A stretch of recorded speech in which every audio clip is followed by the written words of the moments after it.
네, 검찰개혁 그리고 쏟아지는 특검 이슈들 민주당 양분한 의원과 신유진 변호사님과 함께 알아보도록 하겠습니다. 어서 오세요. 네, 안녕하세요. 안녕하세요. 네, 안녕하세요. 네, 반갑습니다. 오늘 사람들 많이 왔네요.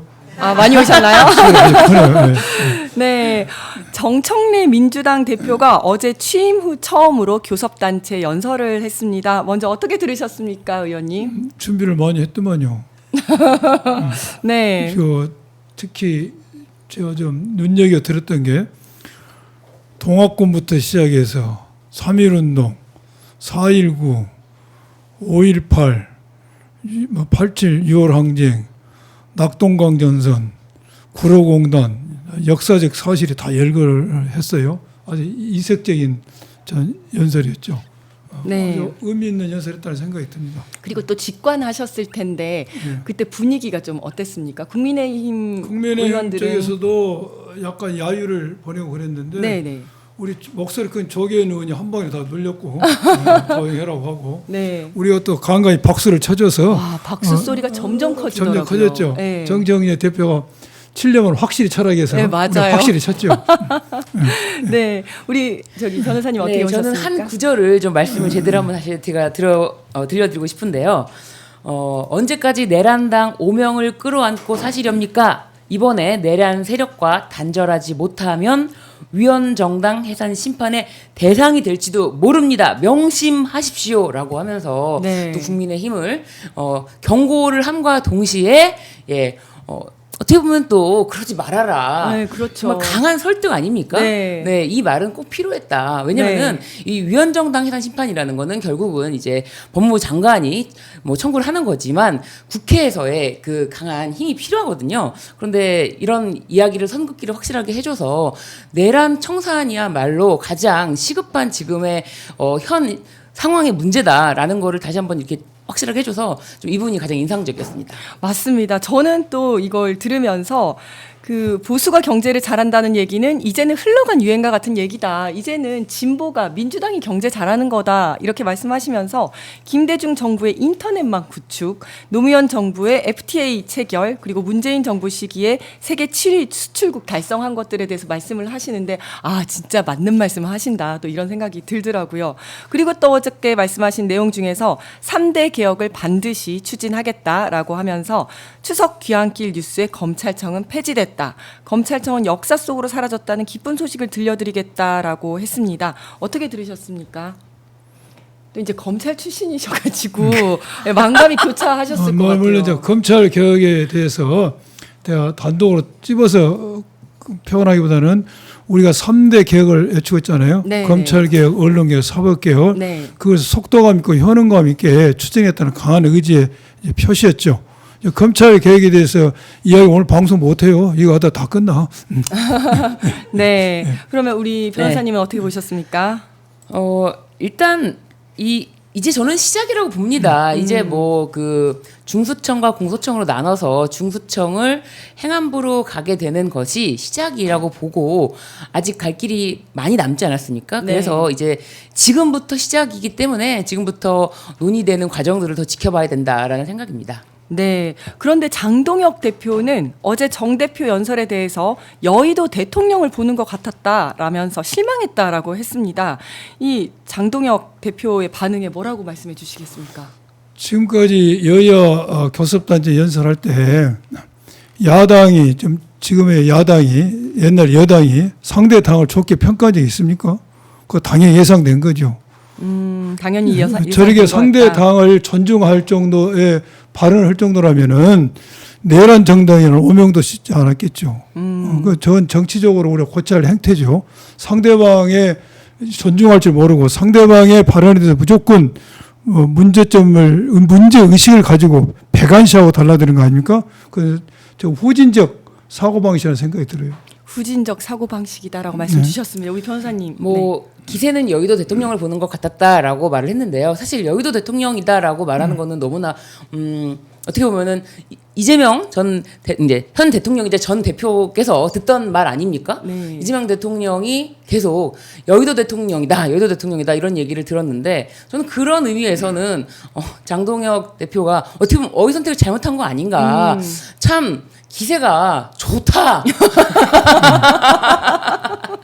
그래서 기세가 네. 좋다라는 그런 뉘앙스가 아닌가 싶기도 하고 본인 스스로 정청래 대표와 악수를 하기 위해서 네. 마늘과 마늘과 쑥을 쑥을 먹었다고 하지 않았습니까? 네. 근데 이제 100일도 되기 전에 이렇게 악수를 하게 됐다라고 했는데 본인이 이제 사람이 아니었다가 사람이 되는 과정이다. 근데 이제 여의도 대통령이 있으니까 기세가 좋습니다. 뭐 그런 표현을 한 것 같아서 저는 뭐 나머지 이야기들은 그냥 야당 대표로서 할 수 있는 얘기죠. 그래서 뭐 협치가 없다 뭐 이런 얘기는 그냥 할 수 있는 얘기고 네 기세가 좋다 네. 말을 잘 포장했다 이 정도 봅니다. 네, 또 송원석 기세는 좋았지. 네, 기세는 당당했고 네. 기세가 네. 좋은 건 맞죠. 네, 맞는데 그것을 여의도 대통령으로 표현한다는 것은 뭔가 어떻게 여의도에 대통령이 있겠습니까? 네. 여의도라는 것은 민의의 정당이고 모두가 수평적 관계고 협치를 하고 대화를 하는 것인데 거기에 어떻게 대통령이 있다는 표시한다는 것은 그만큼 민주당에서 의회 민주주의가 실현되지 않고 있다는 것을 빗대한 걸로 저는 보여져요. 그래서 그 별로 좋지 않게 저는 생각합니다. 그리고 또 거기에 더해서 이야기하기를 정청래 대표가 절대 독점은 절대 부패한다고 했는데 그래 말은 좋다. 그런데 지금 모든 권력을 절대 독점하고 있는 사람은 누구이며 어느 정당이냐 이런 얘기를 또 하지 않았습니까? 어제 그런 연설 도중에 그런 말이 나왔을 때 약간 야유를 벌이기도 했어요. 국힘에서도 네네. 그런 취지로. 예. 아, 그랬군요. 근데 본인들이 못했으니까 국민들의 선택을 받지 못한 거 아닙니까? 반성을 해야 되는데 그러면 뭐 독점을 하지 않기 위해서 분점을 하기 위해서 뭐 선거에서 지란 말입니까? 이 말이 안 되는 소리다 이런 생각이 들더라고요. 그리고 송원석 원내대표는 또 검찰 개혁을 강행하면 이재명 대통령의 레임덕으로 간주하겠다라고 주장을 했습니다. 저는 이게 정말 이해가 안 가는 무슨 이런 무논리가 다 있나 이런 생각이 들던데 원래 개혁이란 힘드니까 개혁을 한다는 것은 국정을 장악하고 있다는 것이고 그러니까 레임덕이 오지 않았다는 것을 의미를 하는데 검찰 개혁을 하면 레임덕이 온 것으로 뭐 간주하겠다라는 것은 이게 무슨 뜻입니까? 제가 머리가 상당히 좋은 사람인데 네. 아무리 연구해도 그 말이 무슨 말인지 모르겠어요. 그러니까요. 제가 말씀드릴게요. 말씀해 주세요. 이 말을 깊게 생각하고 합리적으로 해석하려고 하면 안 됩니다. 안 돼. 네. 예, 네, 저는 그렇게 해석합니다. 이 말에 대해서 정말 무슨 비평을 할 만한 가치가 없다. 무슨 뭐 아무 소리나 막 한다고 그거에 대해서 우리가 해석의 여지를 뭐 남겨둘 필요가 없지 않습니까? 네, 네. 이 얘기는 대꾸할 가치가 없다. 무슨 말도 안 되는 소리입니까? 우리가 3대 개혁 중에서 가장 국민들의 관심이 크고 빛의 혁명을 일으킨 국민들의 바람을 전부 다 올 수 있는 게 검찰 개혁이잖아요. 네. 그런데 이재명 대통령이 검찰 개혁을 한다는 것은 그만큼 내임덕이 오지 않았다는 것이고 그럼요. 그만큼 지도력을 국민으로부터 인정받았다는 것인 네. 거죠. 그 뜻을 내임덕이 왔다는 것이 아무리 나는 해석을 해보려도 저도요. 예.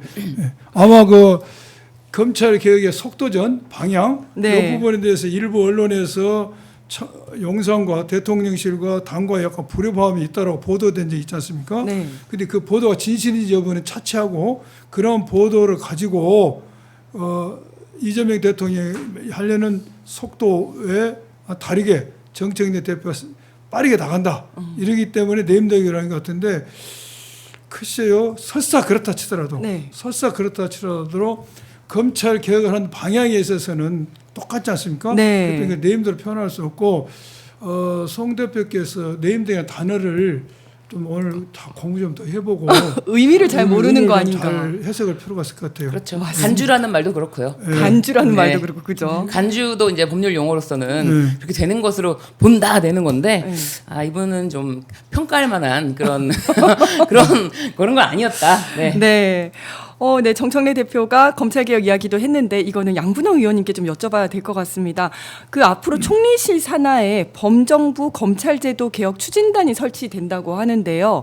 여기서 하는 역할은 뭐며 어떤 분들이 여기에 합류하게 되나요? 지금 우리가 검찰 개혁의 큰 화두는 검사가 수사를 안 하는 겁니다. 네. 못하게 하는 겁니다. 네. 즉 다시 말해서 지금 대한민국의 검사는 옛날에는 모든 범죄를 수사했죠. 네. 모든 범죄. 그러다 문재인 정권 때 8개 범죄만 수사함으로 좁혀졌지 않습니까?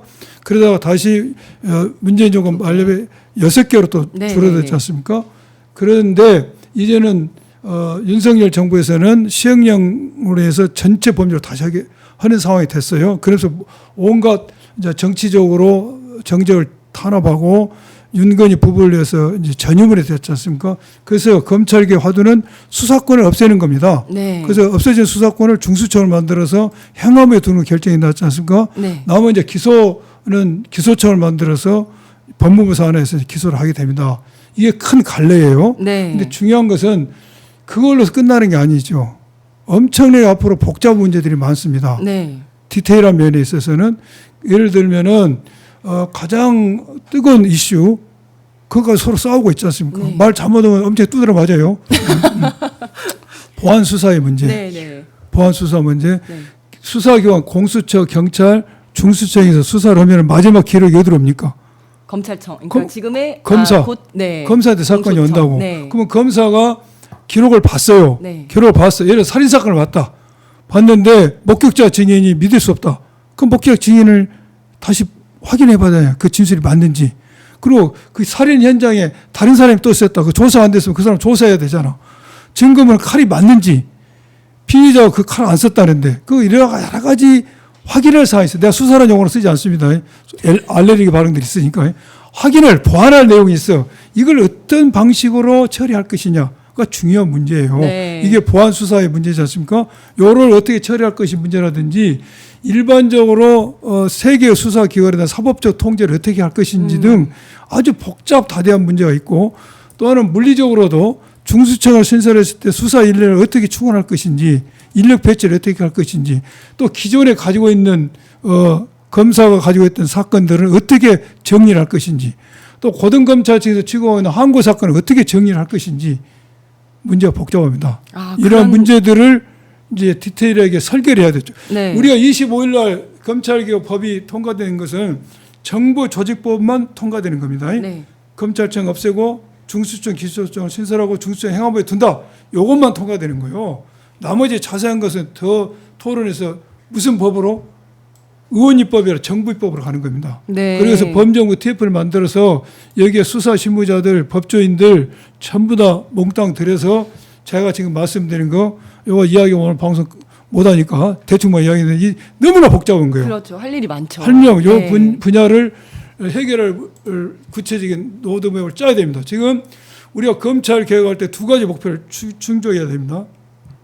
두 개의 국민을 충족시켜야 하나의 국민은 빛의 혁명을 이룩한 국민의 바람을 반영시켜야 됩니다.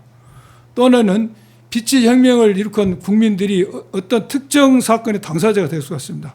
그러면 사건의 당사자인 국민이 수사 절차에서 권리 보호가 되는 그 두 가지를 충족시키기 굉장히 어려운 문제예요. 네, 그런 역할을 하기 위해서 이제 총리실 산하에 범정부 TF를 만들어서 이제 그런 역할을 계속 해 나갈 건데요. 그런데 여기에 여당이 참여할지 말지에 대해서 당정 갈등이 있다라는 언론 보도가 있었습니다. 근데 대통령실은 사실이 아니다라고 부인을 했는데요. 여기에 대한 뭐 당정 갈등 소동이라든지 여기에 대해서 어떻게 보십니까? 이번에는 우리 변호사님 먼저 말씀해 주시죠. 뭐 일단 어느 정도의 온도 차이가 있다는 점에 대해서는 뭐 인정해야 되지 않을까 싶어요. 그러니까 아무런 문제가 없었다, 조용하다, 정말 의견이 합치됐다 이렇게 보기는 어려울 것 같은데 이게 이제 무슨 뭐 갈등이라기보다는 서로 이제 의견을 초안이 있었고 초안은 여당이 같이 당정 해가지고 같이 마련하는 거였지만 그것은 초안이었을 뿐이고 지금은 이제 총실 산하의 뭐 검찰개혁 추진단을 둘 때 여기는 외부 위원으로 구성하는 것으로 해서 여당이 직접 참여하는 것은 아닌 것으로 이렇게 정리가 되지 않았습니까? 그런 문제에 대해서는 있었지만 결국은 정리가 됐고 그리고 이제 큰 틀에서 생각해 볼 부분이 있는 것 같아요. 지금 우리 양분남 위원님께서도 빛의 혁명으로 이룩한 지금 많은 시민들의 그 염원 그런 것을 받아들여야 되는 부분도 있고 그리고 이 개혁이라는 것에 대해서는 복잡한 또 문제들이 있는데 이거를 뭐 단숨에 처리한다고 이것이 더 뭐 완벽하게 된다 이런 게 아니라 문제가 없이 잡음이 없이 잘 처리하고 매끄럽게 처리하는 게 중요한 거 아닌가 그런 차원에서 지금 세심하게 살펴보는 과정에 있다 이렇게 봅니다. 맞습니다. 다양한 의견들이 있을 수가 있고 이게 쉬운 일이 아니지 않습니까? 네. 그래서 정말 같은 법률가들 사이에서도 의견이 다르고 여당 내에서도 의견이 다 다른 부분이에요. 그러니까 다양한 의견이 있는 건 너무 당연한 건데 이거를 자꾸 당정 갈등으로 좀 몰고 가려고 하는 그런 게 관점들이 있다라고 생각을 하고요. 자, 그 다음에 또 이제 검찰들의 반발이 조금 있는 것 같습니다. 노만석 검찰총장 직무대행이 반성한다라고 하면서도 헌법에 있는 검찰을 법률로 개명한다라는 이야기를 했어요. 이거는 마치 이렇게 그러니까 뭐 공소청을 만드는 것 자체가 위헌이다라는 것으로 들리기도 하는데요. 검찰청을 공소청으로 바꾸는 게 위헌은 아니지 않습니까? 위헌 여부를 떠나서 노만성 대검 차장이 반성한다면서 법률로 개명을 한 것은 위헌 소지가 있다고 말하는 것 자체가 반성 안 하는 거죠. 맞습니다. 네. 공부 열심히 하겠습니다라고 말하고 계속 뒤에서 장난치고 똑같은 거죠. 지금 네. 검찰은 검찰청을 폐지하고 검찰 개혁하는 법에 대해서 감나라 배나라 말할 자격이 없어요. 이거 얼굴이 뜨거운 거야. 지금 검찰이 국민의 검찰이 아니고 특정 정권의 사유물이 되고 검찰의 존재 의미를 스스로 부정해서 이 결과에 왔는데 여기에서 뭐가 위헌이고 말할 자격이 있습니까? 그래서 아직도 정신을 못 차리고 있는 것 같아서 좀 서운한 생각이 들고 네. 과연 위헌이냐 이 부분에 대해서는 여러 가지 의견이 팽팽히 대립되고 있지 않습니까? 저는 위헌이 아니라는 쪽에 무게를 싣고 싶어요. 첫째는 헌법기관이냐 입법기관이냐부터 따져봐야죠. 네. 검사와 검찰총장이라는 게 헌법기관이냐 입법기관이냐. 근데 헌법기관이라면 여러 언론에 나왔는데 국회, 대통령, 법원, 헌재 헌법기관은 헌법의 설치 근거와 기능이 나오죠. 네. 근데 검찰총장은 그냥 검찰총장만 나오지 설치 근거나 기능이 나오지 않았다는 거 아닙니까? 네. 그래서 이것을 헌법기관으로 보기는 어렵다. 입법기관으로 본다는 것이고 또 하나는 검사에 대해서도 이게 헌법기관으로 보기 어려운 게 똑같이 설치 근거 기능이 적시되지 않았을 뿐만 아니라 공수처법 공수처 설치와 관련해서 헌법 소원에 대한 헌재 판결이 헌법에 나오는 검사라는 것은 검찰청의 검사가 아니다. 네. 영장 신청하는 그 역할을 한 사람들로 이야기를 해줬어요. 요걸 보면은 검사나 검찰총장이 것은 헌법기관이 입법기관이라는 거죠. 네. 입법기관이라면 위헌 여부를 논할 가치가 없어요. 그 대상 자체가 안 되니까. 맞습니다. 굉장히 정확하게 설명해 주셨는데 그 검찰총장이란 용어가 헌법에 나오는 것도 임명할 때 그 국무회의 심의를 거쳐야 된다라는 것 중에 하나로 나오는 거지 정말 그 조직에 대한 근거법이 아니거든요. 자, 우리 네, 그러니까 변호사님, 이제 네. 공소청에 검사들이 있는데 그렇다면은 공소청에 검사가 있으면 앞으로 뭐 지검장님이 아니라 지공장님이 아니냐라고 하면서 이제 서울 북부지검에 있는 형사부장 뭐 장진영 형사부장이 아예 이제 임은정 지공장님 좋으십니까 이런 네. 식으로 저격을 했죠. 아주. 네, 1대1 토론하자. 검사직 걸고 1대1 토론하자. 뭐 이런 식으로 하는데 이게 말씀하신 것처럼 헌법 12조 3항에 이 검사가 영장을 법원에 청구하도록 되어 있는 것 그 규정이 있을 뿐이고 그리고 검찰총장에 대해서는 임명할 때 국민의 심의를 거쳐라. 요겁니다. 그런데 공수처에도 검사가 있고 우리 양권당 의원님께서 잘 설명해 주신 것처럼 공수처에도 검사가 있고 그럼 공소청에 검사가 있는 거예요. 그렇다면 뭐가 문제입니까? 검찰청이라는 기관은 이거는 법률기관이지 헌법에 이런 근거가 없어요. 그렇기 때문에 이거의 위헌 여부를 말할 건 없지만 일단 검찰청이라는 것이 사라지는 것에 대한 마지막 발악이 아닐까 싶습니다. 네. 마지막 발악이다. 네. 그런데 또 검찰 동호회에서 또 의견을 냈습니다. 그런데 양분화 의원님도 검찰 동호회 아니야, 아니세요? 여기에 계시는 분들은 어떤 분들이세요, 주로? 나는 왜 안 넣는지 모르겠더라고요. 본인이 신청해야 되는 거예요? 왜 나를 안 넣지? 그러면 동호회를 가입하는 절차가 따로 필요한 나 건가요? 모르겠어. 나는 안 들어갔더라고. 퇴직 검사의 모임이라고만 나와 있어서 그래요, 자동으로 그래요. 가입하는 줄 알았는데 그건 나는 또 아니네요. 너 좀 들어가고 싶은데 들어가고 싶은데 그쵸? 들어가지도 않고. 들어가서 그 안에서 또 논쟁도 하시고 하셔야 되는데. 내가 가서 좀 설명을 해주고 싶은데. 네, 잘 모르는 것 내가 왜 같으니. 민주당 와가지고 반 검찰 세리 돼서 나를 안 넣는 것 같아. 근데 이제 검찰 동호회에서 검찰청 폐지 개정안을 즉각 철회해야 된다라고 주장을 했습니다. 어떻게 보십니까? 그 무슨 말을 못 하겠어요. 죽는 마당에. 죽는 마당에 참새가 죽어도 째가 죽더라고. 네. 뭔 말을 하겠지. 하는데 그 말에 의미가 있냐 이것이고 네. 그것이 법률적으로 맞는 소리냐 이것이지. 네. 방금 말한 것처럼 위원이 아닌 입법기관이 아닌데. 네, 아니, 네. 헌법기관이 헌법기관이 아니고 아닌데. 입법기관인데. 그리고 검찰 동호회에서 그렇게 검찰 사랑하면은 지난 윤석열 정권에서 검찰이 그렇게 개판 칠 때 네. 좀 따끔히 충고하지. 맞습니다. 뭐 하고 있냐고. 맞습니다. 내가 들어갔으면 그랬을 것이 나를 빼가지고 뭐라고. 그러니까 지난번에 윤석열이 구속 취소로 석방됐을 때도 이 검찰 동호회가 회원들한테 문자를 보내가지고 회원들의 도움과 협조로 윤 대통령이 석방됐다. 그게 공범 거예요. 검찰 동호회가 검찰이 망하는데 공범 역할을 한 거예요. 지금. 그렇죠. 예. 그러니까 정말 석방됐을 때 검찰에서 즉시한거 안 했을 때 왜 즉시한거 안 해라. 하냐 이런 얘기를 했어야 되는데. 검찰이 인권보호기관 실체적 진실을 받기 위한 국민의 검찰로 태어나려면은 즉시한거 해라. 그렇죠. 그렇게 그다음에 얘기를 김건희 했었고. 수사 안 할 때 해라. 수사해라. 이렇게 했어야죠. 맞아요. 그 일은 안 하고 내가 지금 들어갔으면 이제 그렇게 했을 것인데. 지금이라도 빨리 가입을 하시죠. 안 받아줄 것 같긴 합니다. 안 받을 것 같아요. 네, 변호사님 어떻게 보셨습니까? 그러니까 검찰 동호회가 이제 뭐 퇴직검사 모임이라고 하는데 이게 퇴직검사 모임을 넘어서 뭐 문재인 정부 마지막 검찰총장인 김원수 검찰총장이 검찰총장 시절에 했던 말이 있습니다. 검찰 수사권 박탈에 반대하는 것은 우리들이 전관 예우 이런 거 받으려고 하는 거 아닙니다.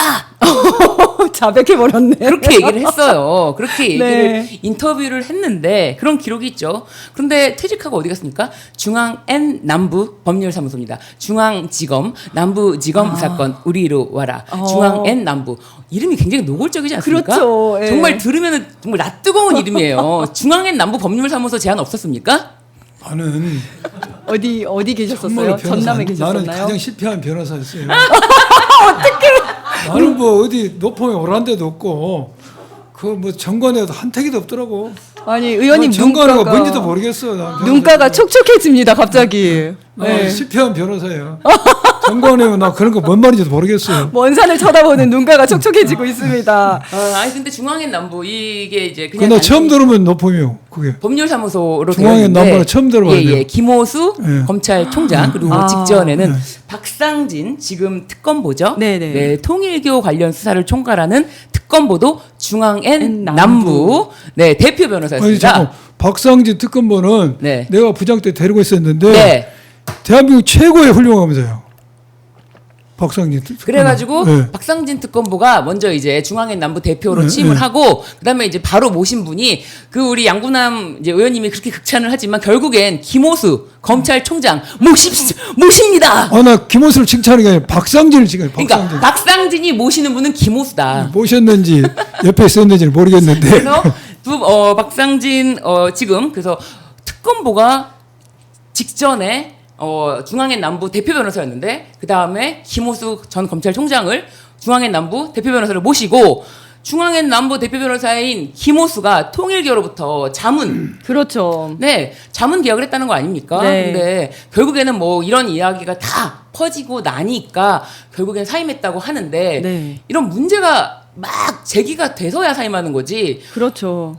뭐라고 했습니까 본인이? 검찰 수사권 박탈 이거 반대하는 거 내가 정관 예언을 받자고 하는 거 아닙니다. 그래놓고 지금 막판 아닙니까? 지금 이제 수사권이 진짜 곧 완전 박탈될 지경이에요. 그러면은 앞으로는 어디 가서도 전관 예우를 내세울 수가 없게 되는 상황이란 말이에요. 그렇기 때문에 사실 이게 통일교로부터 거금을 받는 이 정관 예우로서 진짜 거금을 받는 마지막 순간이다. 이거 네. 막차다. 마지막 한 건만 하고 손 털겠다. 이런 심정으로 뛰어든 거 아닌가. 그렇게 보일 수밖에 없죠. 예, 지금. 이게 지금 시간이 촉박하거든요. 검찰 개혁이 아니면 통일교는 좀 이렇게 생각할 수도 있어요. 그런데 지금은 막차기 때문에 시간이 없다. 빨리 그렇죠. 이거 타야 돼. 막차가 1년 후에 떠납니다. 유예 기간이 1년입니다. 1년 사이에 1년 사이 앞으로 열심히 해야 되네요. 열심히 할 수 있는 기회가 많아요. 아니 할 수 있는 게 많은데 통일교는 아시지 않습니까? 현금 동원력, 자금 동원력, 심지어 통일교는 관봉권까지 뭐 권성동 의원에게 전달했다라는 지금 기사가 나오고 있습니다.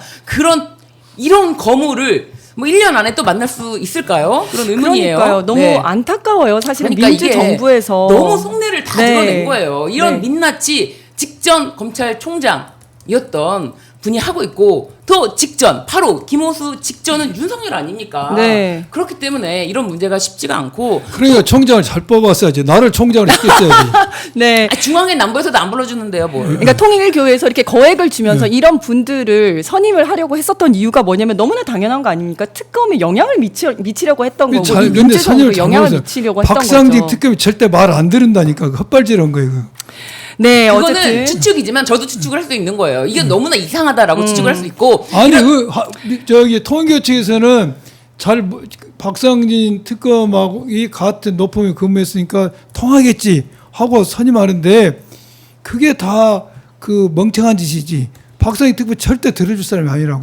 근데 이제 또 특검에서 별도로 변호인단을 따로 만나지 않았습니까? 근데 이런 것들이 또 국민들한테 사법 신뢰라든지 검찰 특검에 대한 신뢰도를 떨어뜨리는 거거든요. 맞습니다. 정말 이럴 때일수록 더 안 만나고 조심해야 되는데 본인들은 변호인단인지 모르고 만났다라고 오감수. 하는데 네. 그렇죠. 네. 그런 자세 자체를 조심해야 되는 거죠. 그렇죠. 아니 어떤 검찰에서 내가 선임된 변호사다라고 해서 뭐 조사 날짜도 아닌데 미리 만나줍니까? 이거는 정관예우가 아니면 있을 수 없는 일 아닙니까? 자, 그다음에는 관봉권 띠지 이야기로 한번 넘어가 보도록 하겠습니다. 네. 지난주 법사위 청문회를 아주 정말 뜨겁게 달구었던 이야기인데요. 건진 사건을 수사한 서울 남부지검의 관봉권 띠지 분실 논란과 관련해서 청문회 과정에서 수사관들이 정말 말도 안 되는 답변을 계속해서 국민들의 공분을 사한 일이 있었죠. 뭐 원래 다 그렇게 해 비읍시읒더라도 그렇고 그냥 기억나지 않는다. 처음부터 끝까지 기억나지 않는다로 일관한 모습들도 그랬습니다. 국민들은 이 모습 보면서 검찰 개혁이 되어야 한다라고 더 여실히 느꼈을 것 같은데 이 사건 누가 수사해야 할까요? 특검에서 해야 될까요? 지금 이제 관복권 띠지 여러 가지 말이 많지 않습니까? 네. 그리고 청문회 때 나왔던 수사관들이 국회의원들이 보인 행태 이걸 보면은 역시 그 주인 따라간다고 네. 검사가 버르장머리가 없다 보니까 밑에 수사관까지도 버르장머리가 없더만 전혀 이게 국민을 대신하는 네. 의원을 존중할 줄 몰라요. 이제 그래서 이것은 있을 수 없는 일이고 네. 또 하나 띠지가 없어진 자체도 있을 수 없는 일입니다. 네. 근데 우리가 좀 정리할 필요가 있어요. 내 혼자 나방에다 정리를 했는데 누가 잘 안 보더라고. 어떻게 나방에 관봉 때 띠지 책임 서재는 어딘가로 네, 나방을 네. 여기서 말씀해 주세요. 설명해 주시죠. 기존 끝하고 이게 중요한 요청하겠습니다. 문제입니다. 관봉권이라는 것은 이 관이지 않습니까? 관에다 봉할봉 증권권 관봉권 자체가 돈을 이야기한 겁니다. 네. 근데 우리가 헷갈리니까 그냥 관봉권 띠지 관봉권은 돈을 이야기한 것이고 관봉권 띠지를 이야기해요. 네. 그럼 관봉권 두 종류가 있어. 조폐공사에서 신권을 만들어서 해준 게 관봉권 있고 네. 조흥은에서 시중 돌아온 돈을 모아서 해준 관봉권 있어요. 네. 근데 띠지 관봉권 띠지가 1억 6,500을 돈 압수수색을 했어요. 네. 그래서 5천만 원이 500만 원씩 10개 묶음이 있었다. 이렇게 되면은 통상적으로 검사가 압수조서를 작성해요. 네. 압수조서를 작성하고 압수 목록 1번 5만 원권 3,300매. 압수 목록 2번 띠지 10장. 이렇게 네. 써놔야 돼. 네. 이렇게 써놔야 돼. 예. 이렇게 써놔야 되는데 이렇게 안 써놓으면은 압수물 담당한 직원은 어떻게 되겠어요? 현금만 이제 받은 것처럼 보관하겠지. 네. 그래서 여러 절차가 이렇게 되고 청문회에서 제가 들어보니까 검사도 원형 보전 지시를 했다고 해요. 네.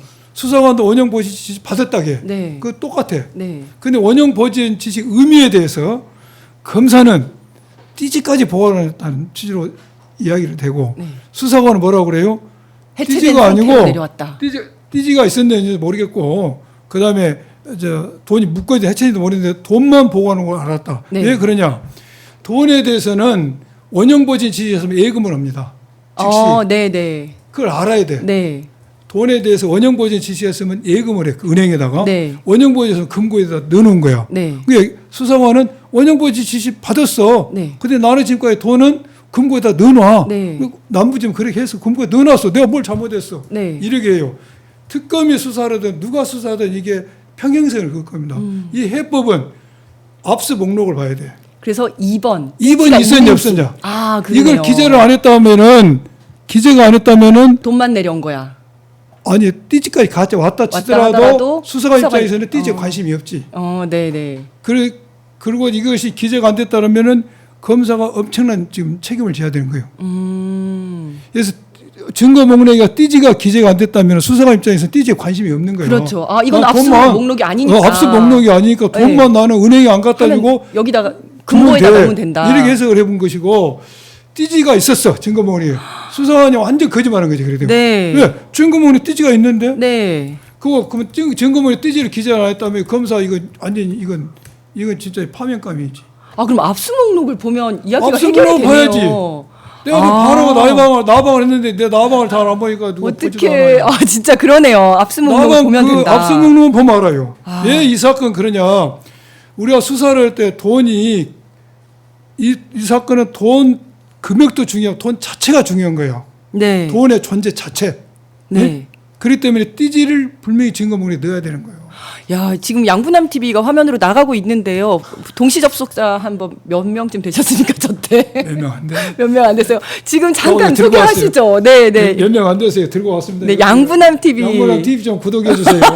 네, 이것도 자연스럽게 봐주시고, 예. 자연스럽게 예. 구독 네, 예, 해주시고요. 감사드립니다. 그러면 네, 관본권 띠지와 관련한 그래서 모든 것을 제가 할 수 있다. 답을 하면 네. 상설 특검을 할 것이냐, 네. 대검에서 수사하냐. 우리 대통령님께서도 굉장히 실망하신 거 아닙니까? 네. 그래서 이 부분에 대해서는 검찰이 수사한 것보다는 특별 수사 본부를 만들든지 아니면 상설 특검에서 하든지 그럴 필요가 있을 것 같아요. 왜 그러냐? 검찰에서 수사를 해서 어떤 결론을 내놓도 지금 국민이 믿지 않습니다. 네. 맞습니다. 자, 그러면 전 한편으로 네. 그렇게 봤어요. 이 사건에서 두 명의 수사관이 나와서 답변을 하는데 한 명은 2019년에 임용된 수사관이고 한 명은 2024년에 임용된 수사관입니다. 그러니까 얼마 안 되지 않았습니까? 네. 그런데 이제 본인이 기억하는 사실을 그대로 국회에 나와서 진술을 하려고 했다면 이런 모범 답안을 준비할 필요도 없는 거예요. 그런데 이렇게 모범 답안까지 준비를 했어요. 네. 혹시라도 말이 다를까봐 네. 이렇게 준비를 하고 이걸 다시 암기하면서도 가장 중요한 핵심은 지시 없었다라는 거. 이 부분을 자기가 꼭 말해야 되는 거예요. 윗선의 지시, 검사의 지시로 자기가 그거를 한건 아니다. 띠지를 분실하거나 그렇게 폐기하거나 그런 건 아니다라는 것. 그거를 정말 자기 목숨처럼 갖고 가야 되는 거예요. 지시는 아니야. 이거를 사실은 그게 정말 지시가 없었으면요. 지시가 없었다라고 그냥 말하면 되는데 그거를 막 X표까지 치면서 이거 명심하자. 이거 놓치면 이거 큰일 나. 지시는 없었다. 위에서 시킨 거 아닙니까? 그러니까 그런 압박감 때문에 저는 이런 것까지 이게 직접 작성되는지 이 메모도 사실 김필성 변호사는 현장에서 이거를 보면서도 이건 아무래도 검사가 쓰는 양식이다. 네. 검사의 지시 양식이다라고 하면서 이걸 지적을 했거든요. 그러면서 이 지시 내용 자체가 준비된 것이 보면은 철저한 지시를 받고 이걸 준비한 것 같다. 이렇게 의심을 하셨는데 저는 그래서 더 이 수사관 두 명에게 대한 눈빛이 굉장히 독하다라든지 이런 이야기는 좀 위험하다라는 생각이 들어요. 정말 본인이 중간중간에 저 표정이라든지 이런 변화가 얼마나 내가 뭘 위해서 이렇게 해야 되나. 근데 내가 지금 지시가 없었다는 사실을 명확하게 밝히지 않고 돌아가게 된다면은 자신은 자신의 조직으로부터 임용된 지도 얼마 되지 않았는데 영원히 이제 다시 돌아갈 수가 없는 못한다. 거고 그리고 심지어 책임에 대해서는 수사 중이라고 되지 않습니까? 네. 그럼 수사 중이라면은 지금까지 최종적으로는 검사가 자신의 생사 이탈권을 쥐고 있는데 자신의 생사 이탈권을 지는 사람들은 검사다. 그 부분이 자기를 더 확고하게 네. 강화시키는 거죠. 네, 그렇습니다. 문제는 네. 제가 말씀드린 것처럼 압수 목록을 보고 수사도 해야 되고 질의도 해야 돼요. 네. 그 두 번째는 지금 자기가 구속되게 생겼는데 누구를 감쌀 사람 대하면 하나도 없습니다. 아니 내가 죽게 생겼는데 내가 다 뒤집을 사람은 거의 없어요. 맞습니다. 근데 내가 네. 구속이 되든 내가 기소가 되든 그거의 생사 이탈권은 국회의원이 하는 게 아니기 때문에 검사가 가지고 네. 있죠. 그래서 검사가 가지고 있기 때문에 그 점에 대해서 저렇게밖에 할 수가 할 없었다. 수가 없다. 사실은 내가 구속이 되든 기소가 되든 그거를 검사가 하는 거지 국회의원이 하는 게 아니라는 거를 누구보다도 잘 알고 있거든요. 그렇기 때문에 이걸 특검으로 가져가자 이런 얘기가 나온 거고요. 네, 어쨌든 이 저 부분을 또 부분에 대해서 대통령께서 직접 네. 지적을 하신 거죠. 수사를 통해서 밝혀져서 저 사람들뿐만 아니라 도대체 이런 내용을 누가 지시를 했고 어떤 내용으로 지시를 했기 때문에 저 수사관들이 저렇게 이야기를 하고 있는지가 좀 밝혀져야 되겠습니다. 자, 양분남 의원님께서 조금 있으면 가셔야 된다고 하셔가지고요. 예, 예. 마지막으로 요거 하나만 더 예, 예. 여쭤보겠습니다. 지금 내란 전담 재판부 이야기가 나오고 예, 있습니다. 내란 재판이 지연이 되면서 이 내란 전담 재판부 필요성이 제기되는 상황인데요. 여기에 대해서 어떻게 보십니까? 지금 내란 재판부, 내란 전담부로 하던 내란 특별 재판부는 용어가 중요한 게 아니고 네. 지금 직원한테 사건을 맡겨서는 안 될 여러 가지 내용들이 있지 않습니까? 네. 그건 제가 이야기 안 하고 다 할 겁니다. 네. 여러 가지 이야기인데 그건 빼고 지금 내란 우려 특별재판부 내란 전담부를 설치하려고 하는데 그것이 이원이냐에 대해서 많은 논쟁거리가 되고 있어요. 근데 제가 결론적으로 말씀 이원이 아닙니다. 네. 이원이 아니고 그 이원이라고 말하는 자체가 아직도 사법부가 내란에 동조하고 있는 거라는 것을 결론을 말씀드리고 이원이 아닌 이유를 설명드리면은 우리는 헌법에 의해 대한민국 국민은 헌법과 법률이 정한 법관에 의해서 재판을 받으면 돼. 네. 그리고 헌법과 법률이 정한 법관이 아닌 재판관의 재판을 받거나 대법원의 심급이 연결되지 않는 재판 구조면은 그것이 특별법원이에요. 네. 예, 헌법과 법률이 정한 법관이 아닌 사람에게서 재판을 받거나 대법원까지 안 가는 심급 구조가 특별법원. 이걸 하려면 헌법에 근거가 있어야 돼요. 네. 이게 군사법원입니다. 네, 네. 군사법원의 재판관은 누구죠? 판사가 아니지 않습니까? 네, 네. 군판사잖아요. 군판사죠. 그러니까 네. 예외적이니까 헌법에 근거를 두고 특별법원을 두는 겁니다. 그런데 지금 우리가 만드는 내란 특별재판부는 판사가 헌법과 법률이 정한 법관이 재판을 하게 돼요. 그리고 결과가 대법원까지 올라가게 됩니다. 네. 그래서 전혀 헌법에 위반되지 않다는 것이죠. 네. 그래서 이것을 특별 재판부를 설치하려면은 헌법에 근거를 둬야 된다는 규정은 전혀 맞지 않다는 않다. 것이고, 그러면 이런 반론을 제기하죠. 반민족 특위 재판부, 네. 사면의 부정 특위는 헌법에 근거를 뒀지 않냐? 물론 헌법에 근거를 뒀습니다. 근데 헌법에 근거를 둬야 되는 법리적 요구 때문에 둔 게 아니에요. 그때는 네. 우리가 정부가 수립되고 나서 반민족 행위자를 처벌하자, 친일했던 사람들, 제2공화국이 생기면서 3.15 부정선거자를 처벌하자는 사회적 어떤 공감대, 역사적 의미, 상징적 의미를 담기 위해서 헌법에 규정을 둔 것이지 네.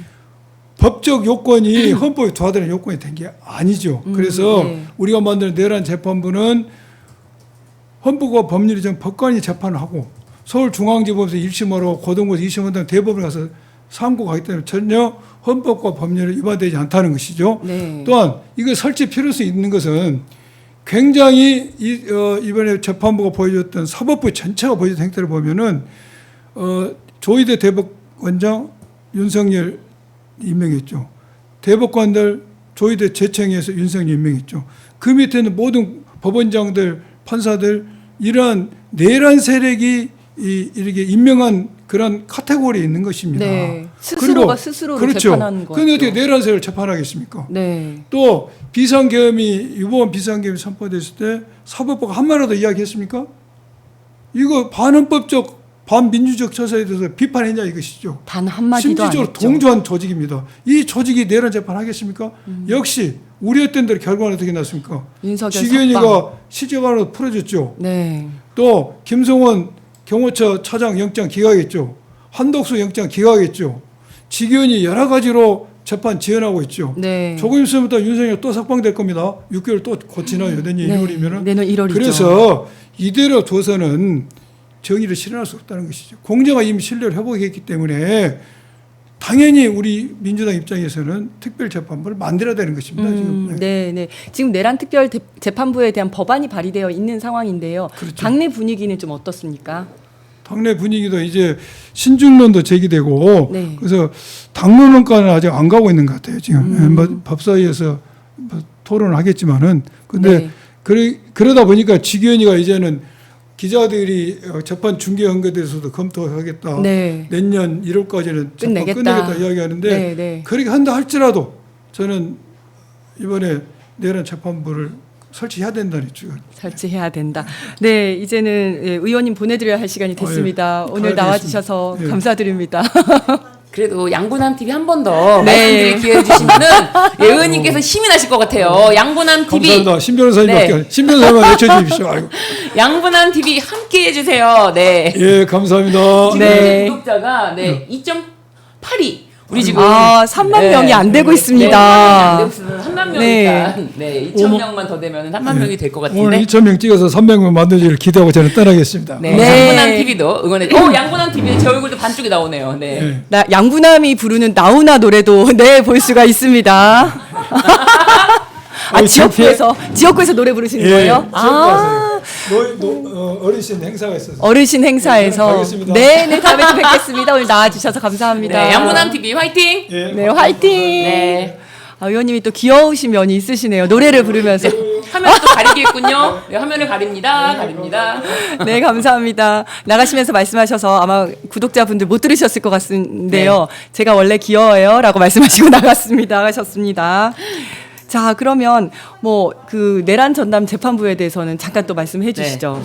우리 양분남 의원님께서 내란 전담 재판부의 필요성에 대해서 강력하게 네. 주장을 해주셔서 네. 속이 많이 시원합니다. 네. 그런데 이제 내란 전담 재판부는 어디까지나 이게 무슨 별도로 법관의 자격이 없는 사람을 만들어서 법관을 맞죠. 만들겠다 이게 그게 아니라는 아니고. 거. 네. 여기서 출발한다는 것. 네. 현직 재판관들, 현직 판사들이 이 내란 전담 재판부의 구성원이 된다는 거. 네.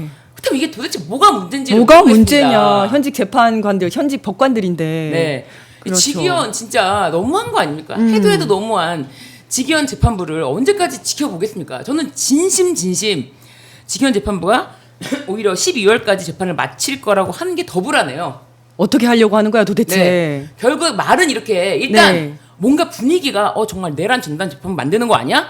던지고 네. 그다음에 쓱 하다 보니까 너무 길이 늘어지네요. 일단 네. 석방을 할까요? 12월 또 1월에는 또 우리 법원에 휴정기가 있어요. 이건 어쩔 수가 맞아. 없잖아요. 그리고 12월까지 결심을 한다고 해도 선고를 또 언제 할지 어떻게 그렇죠. 알아? 이거 100% 저는 보석.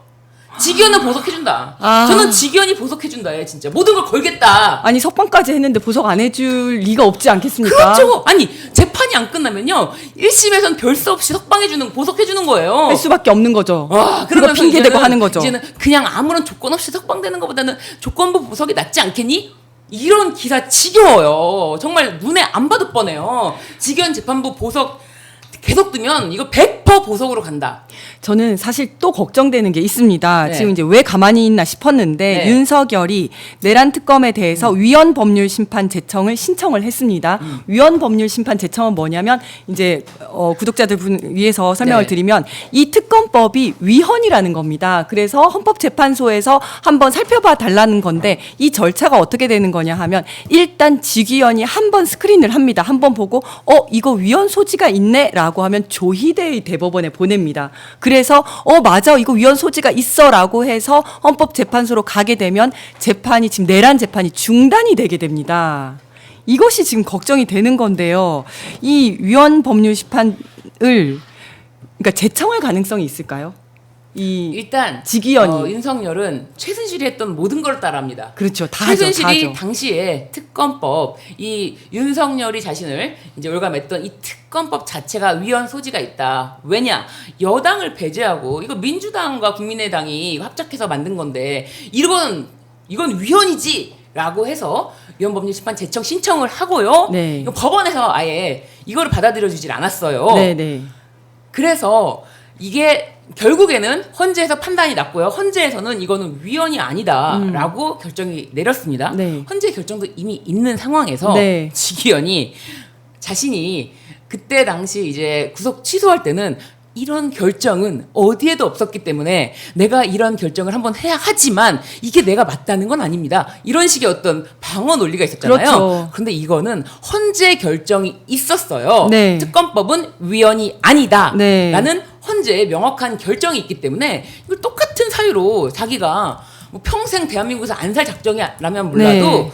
이거를 뭐 법원에서 재판을 중단시키는 위헌 법률 제청을 하진 않을 것 같은데 또 한 가지가 있지 않습니까? 재판을 중단시키는 게 꼭 윤석열에게 좋은 건 아니에요. 네. 윤석열은요? 직위원 손 안에 있을 때 행복한 거예요. 직위원이 봐주는 게 행복한 거지 직위원 말고 다른 판사한테 가면 윤석열은 더 힘들잖아요. 네. 일단 이런 액션을 취하는 거지만 직위원이 내가 하는 게 낫지 않아요? 맞아, 너가 나. 그러고 그 정도의 서로의 의사소통이 저는 있을 수도 있다. 그래서 직위원은 여기에 대해서 뭐 이거 받아들여주지 않는다고 해서 이거 받아들여주지 않았네 아무 의미 없어요. 직위원이 하는 게 윤석열한테 더 좋으니까요. 네. 그리고 사실 뭐 이게 재판이 중지된다고 하더라도 다른 재판부 가면은 윤석열은 뭐 얄짤없거든요. 지금 윤석열 당연히 구인 명령 신청을 법원에서 할 수 있지만 직연이 안 하잖아요. 근데 다른 재판부면은 할 거잖아요. 그렇죠. 네. 지금 8번이나 불출석을 했습니다. 근데 형사 재판은 그 피고인이 출석하는 게 의무지 않습니까? 그런데도 구인을 할 시도조차 하고 있지 네. 않는 거죠. 차라리 직연이 에라 모르겠다라고 하고 그냥 받아주고 그냥 다른 재판부로 넘겨가지고 윤석열 그냥 구인하고 구인하고, 중개하고 중개 싹 다 하고 다 하고 그냥 지금 뭐 특검법에서 중개를 의무화하는 법조항을 넣지 않았습니까? 네. 지금도 직위원이 허락만 하면 할 수 있어요. 할 수 있습니다. 네. 직위원 진짜 꼴보기 싫으니까 차라리 위원 제청 그냥 받아줍시다. 받아주고요. 그냥 재판 중지하고 이 재판 손 떼십시오. 네. 그러면 구속 기간도 이제 중지가 되기 때문에 그러니까 판입이 되지 않기 때문에 계속 구속이 되어 있는 상태예요. 네. 계속 구속되어 있고 차라리 직위원 이 재판에서 손 뗄 수 있는 절호의 기회다. 그런 생각이 들어요. 그래서 사실은 이거는 뭐 그렇게 윤석열의 어떤 기술적인 면이 들어가지 않았다. 뭐가 됐든 윤석열에게는 악수다. 네. 네. 자, 그러면 또 재밌는 소식이 있습니다. 김건희가 네. 김정한 목사에게 제자 훈련을 받았다. 이런 언론 보도가 나왔습니다.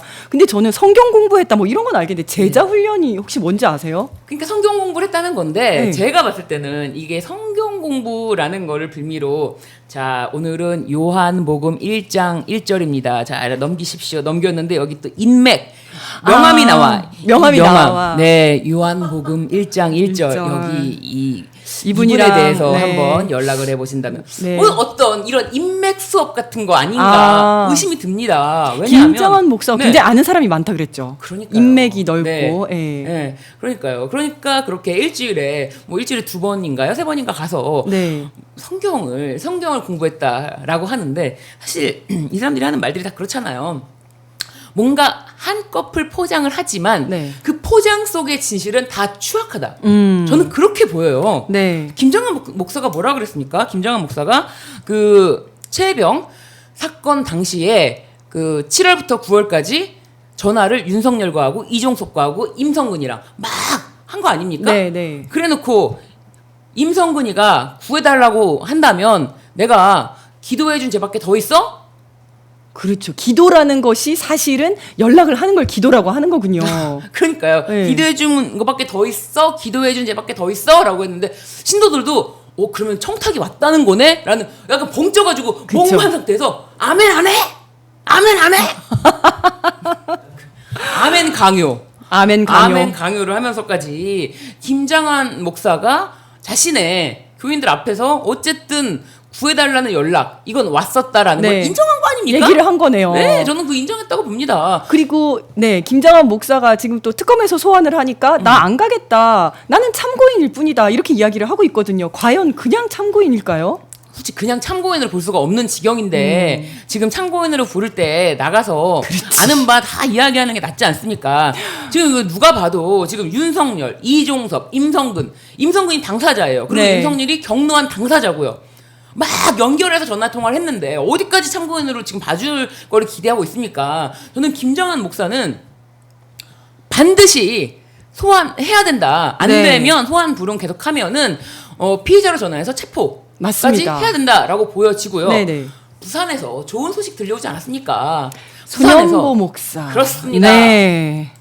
손현보 목사에 대해서 네. 부산 이거는 검찰이 특검이 아닙니다. 검찰이 이거 아무래도 도주의 우려가 있어 이거. 네네. 도주의 우려로 구속영장 청구를 하고 법원이 네. 구속영장을 발부했습니다. 맞습니다. 그러니까 이거는 이제 특검이 워낙 많이 나오다 보니까 특검에서 한 거 아니야라고 생각하실 수 있는데 그게 아니라요. 여기는 불법 선거 운동을 한 내용입니다. 네. 공직선거법에 따르면 종교 단체는 선거 운동을 못하게 되어 있는데 지난 대선 때 김문수 선거 운동하고 지지 선언하고 영상에도 막 올리고 그랬고 또 이제 진보 교육감 선거 교육감. 때 보수 교육감을 불러서 네. 또 이제 거기서 지지 선언을 하고 네. 했었죠. 이런 것들이 문제가 돼서 지금 구속이 된 거거든요. 그러니까 손현보 목사가 그 자신이 지지하는 교육감 불교 신자라고 하는데 그래요? 안수 네네네. 기도를 해줬다는 거예요. 손현보 네. 목사도 똑같죠. 내가 죄가 있다면 내가 기도해 준 거밖에 더 있어? 이렇게 말할 그렇죠. 수가 있겠죠. 네네. 김장한 목사와 같은 논리입니다. 네. 김장한 목사 서울에 있고 자신이 아무리 더 영향력이 크다라고 생각할지 몰라도 지금 검찰에서 지금 검찰청이 해체된다, 개명이다, 뭐 위헌이다 이런 잡음 속에서도 조용히 부산 검찰청이 저희는 일하고 있어요라고 하면서 손 들고 나오고 있습니다. 열심히 일을 하고 있네요. 그렇다면 특검이 가만히 있겠습니까? 그렇죠. 김장한 목사 지금 이럴 때가 아닙니다. 지면 안 됩니다. 네. 네. 김장한 목사도 정신 차리고 정말 참고인이 두 가지 종류의 참고인이 있습니다. 그야말로 순수한 목격자 같은 참고인이 있거든요. 둘이 치고받고 싸웠다. 언제부터 누가 누구를 때렸냐. 이걸 아무것도 모르는 상태에서 그걸 목격해서 하고 이야기하는 순수한 참고인이 있는 반면에 이렇게 김장한 목사 같은 경우에는 피의자성 참고인이라고 봐야죠. 이 의혹의 아주 중심에 들어가 있거든요. 네. 곧 피의자로 전환될 시간이 얼마 남지 않았다라는 그렇죠. 말씀을 부산에서는 드립니다. 아예 손영구 목사가 얼마나 영향력이 큽니까? 사실 김장한 목사보다 이제 어떻게 보면 인지도는 조금 더 크다고 할 수는 없지만 세이브 더 코리아 해가지고 맞아요. 얼마나 큰 집회를 전국 네네. 방방곡곡 돌아다니면서 열었습니까? 네. 정말 와 저도 정말 너무 놀랄 정도로 그 동원력이 어마어마했고 네. 그 세이브 더 코리아 손연보 목사에 힘입어서 전환길이 툭 튀어나온 거 아닙니까? 맞습니다. 그런데도 구속이 됐거든요. 그렇죠. 네. 그렇죠. 그런데 특검이 여기서 약한 모습을 보여준다면은 국민들이 가만히 있지 않기 때문에 네. 특검에서도 강하게 김장한 목사에 대해서 좀 더 최혜병 특검 아닙니까 여기는? 네. 그러니까 특검이 3특검 있지 않습니까? 네. 서로 경쟁하면서 우리가 이 사건에 무른 모습을 보일 수 없다라면서 경쟁하듯이 수사하고 수사가 어느 집에 맞다. 결국엔 윤석열, 김건희라는 이름이 나오잖아요. 그렇죠. 네, 네. 그렇기 때문에 경쟁적인 수사가 얼마나 중요하냐. 중복 수사다, 과잉 수사다 이런 얘기 합니까? 안 하죠. 네. 그런 겁니다. 저는 중수청도 그렇게 봅니다. 네, 맞습니다. 중수청 얘기까지 해주셨는데요. 네. 자, 그런데 여기에 대해서도 한동훈 전 대표는 손 목사 구속이 너무 심한 거 아니냐 또 이렇게 얘기를 했습니다. 네. 왜 갑자기 한동훈 전 대표가 튀어나온 걸까요? 무슨 의도가 있을까요? 한동훈 전 대표는 지금 어떻게든 단 한 번이라도 한 건이라도 언론의 주목을 받아야 될 네. 타이밍이긴 해요. 네. 그런데 이제 검찰들이 저 여기 있어요라고 손들고 나올 때 네. 이제 검찰 조직이 있던 줄 아닙니까? 네. 아이 그렇게 지금 잘 보이고 싶냐? 그리고 또 손연보 목사가 약간 극우들의 목사다 보니까 네. 이 기회에 약간 극우들의 표심을 좀 얻으려고 하는 거 아닌가 이런 네. 생각도 살짝 들더라고요. 그렇죠. 그런 생각도 들고 네. 이제 검찰에게 너네가 지금 정권 바뀌었다고. 그렇지, 그러면 안 되지. 여기에 지금 붙는 거야. 이제 음.